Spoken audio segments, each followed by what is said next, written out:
अस्सलाम वालेकुम दोस्तों आज हम एक इंतहाई अफसोसनाक और सनसनीखेज़ वाक़े पर बात करेंगे जो हाल ही में इस्लामगढ़ के इलाके टकारी में पेश आया। इस वाक़े में वकार मिर्ज़ा विकी का बेदर्दी से कत्ल हुआ और इनके दोस्त को भी शदीद ज़ख्मी कर दिया गया।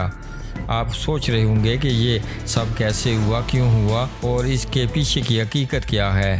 दोस्तों इन्हीं सवालात के जवाब तलाश करने की कोशिश करेंगे हम आज की इस वीडियो में।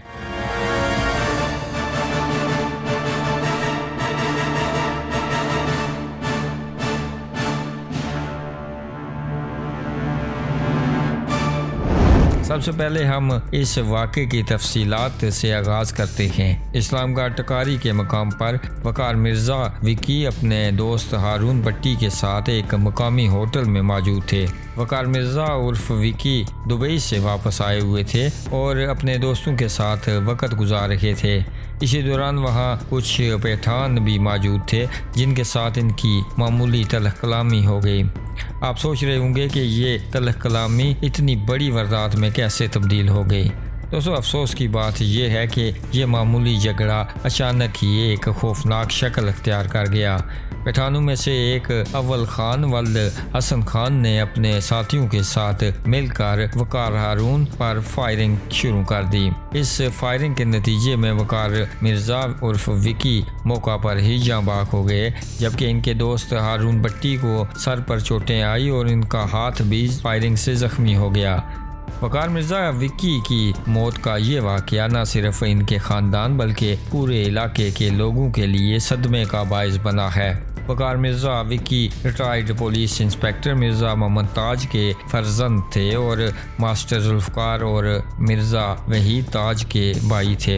इनकी मौत ने इनके ख़ानदान और दोस्तों को गमज़दा कर दिया है। दोस्तों पुलिस थाना इस्लामगढ़ के SHO नवीद सदीक ने बरवक़्त कार्रवाई करते हुए एक मुल्ज़म अव्वल खान को गिरफ्तार कर लिया है, जबकि दीगर मुल्ज़मान की गिरफ्तारी के लिए मुख्तलिफ मकामात पर छापे मारे जा रहे हैं। अवाम ने इस वाक़े पर शदीद गम व गुस्से का इजहार किया है और हुकूमत से मुतालबा किया है कि इन गैर रियासती अफराद के ठिकानों को चेक किया जाए और इन्हें यहाँ से निकाला जाए। दोस्तों इस वाक़े की तफसीलात जानने के बाद हमें ये समझ आता है कि कैसे मामूली तलख कलामी बड़े हादसात में तब्दील हो सकती है।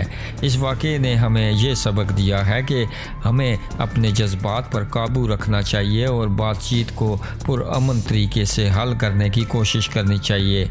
अब हम इस वाक़े के पीछे की वजूहात पर बात करते हैं। अभी तक इस बात की कोई वाज़िया वजह सामने नहीं आई है कि ये तलख कलामी किस बात पर हुई और क्यों पठानों ने इतना शदीद रद्द-ए-अमल ज़ाहिर किया।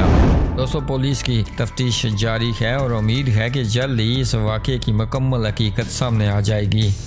इस वाक़े ने इस्लामगढ़ के अवाम में शदीद गम व गुस्सा पैदा कर दिया है। अवाम का कहना है कि गैर रियासती अफराद की भरमार की वजह से इलाके में जराइम की वारदातें बढ़ रही हैं। लोगों का मुतालबा है कि हुकूमत इन गैर रियासती अफराद के ठिकानों को चेक करे और इन्हें यहाँ से निकाले ताकि इलाके में अमन व अमान कायम हो सके। दोस्तों ये वाक़या हमारे माशरे के लिए एक बड़ा नुकसान है। हमें उम्मीद है कि पुलिस जल्द अज जल्द इस वाक़े की मुकम्मल तफ्तीश करेगी और मुजरिमों को कड़ी से कड़ी सज़ा मिलेगी ताकि ऐसे वाक़यात दोबारा ना हों। दोस्तों हमें यह भी समझना चाहिए कि हमें अपने इख्तलाफात को पुरअमन तरीके से हल करना चाहिए और किसी भी किस्म की तशद्दुद से बचना चाहिए। वकार मिर्ज़ा उर्फ विकी की मौत ने इनके ख़ानदान को एक नाकाबिल तलफ़ी नुकसान पहुंचाया है। हम दुआ करते हैं कि अल्लाह ताला वकार मिर्ज़ा उर्फ विकी की माफ़रत फरमाए और इनके ख़ानदान को सब्र जमील अता फरमाए। दोस्तों आज की वीडियो में बस इतना ही। अगर आपको हमारी ये वीडियो पसंद आई हो तो लाइक करें, कमेंट करें और हमारे चैनल को सब्सक्राइब करना ना भूलें ताकि आपको हमारी मज़ीद वीडियोस बर वक़्त मिल सकें। अल्लाह हाफिज़।